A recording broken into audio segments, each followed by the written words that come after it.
ரெண்டாவது பாடல்.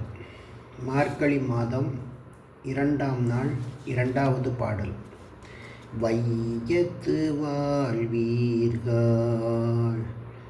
வையத்து வாழ்வீர்கள், நம் பாவைக்கு செய்யும் கிரிசைகள் கேளீரோ.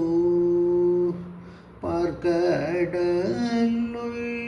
பையத்துயின்ற பரமனடி பாடி, பார்க்கடலுள் பையத்துயின்ற பரமனடி பாடி, நெய்யுண்ணோம் பாலுண்ணோம் நாட்காலே நீராடி, நெய்யுண்ணோம் பாலுண்ணோம் நாட்காலே நீராடி, மையிட்டெழுதோம் மலரிட்டு நாம் முடியோம், செய்யாதன செய்யோம் தீக்குறளை சென்றதோம், ஐயமும் பிச்சையும் ஆந்தனையும் கை காட்டி, ஐயமும் பிச்சையும் ஆந்தனையும் கை காட்டி, உய்யுமாறென்றெண்ணி உகந்தேலோர் எம்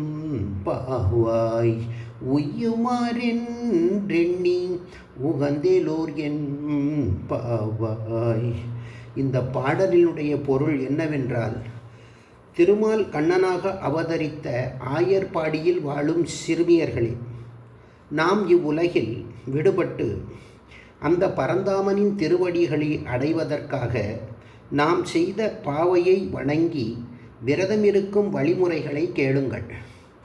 நெய் உண்ணக்கூடாது, பால் குடிக்கக்கூடாது, அதிகாலையில் நீராடி விட வேண்டும், கண்ணில் மை தீட்டக்கூடாது, கூந்தலில் மலர் சூட்டக்கூடாது, மார்கழியில் பூக்கும் மலர்கள் அனைத்தும் மாலவனுக்கே சொந்தம், தீய செயல்களை மனதாலும் நினைக்கக்கூடாது, தீய சொற்களை சொல்வது கூட பாவம் என்பதால் பிறரை பற்றி கோள் சொல்லக்கூடாது, இல்லாதவர்களுக்கும் துறவியர்களுக்கும் அவர்கள் போதும் என்ற அளவுக்கு தர்மம் செய்ய வேண்டும். விளக்கம்: ஒரு செயலில் வெற்றி பெற கட்டுப்பாடு மிகவும் அவசியம்.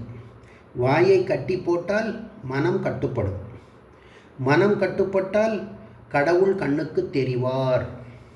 அதனால்தான் பாவை நோம்பின் போது நெய், பால் முதலியவற்றை தவிர்த்து உடலை காப்பதுடன் தீய சொற்கள், தீய செயல்கள் தவிர்த்து மனதை சுத்தமாக்குவதையும் கடமையாக்குகிறாள் ஆண்டாள். இந்த பாடல் 107வது திருப்பதியான திருப்பார்கடல் குறித்து பாடப்படுகிறது. நாளை 3வது பாடல் தொடரும். ஓம் நமோ நாராயணாய நமக.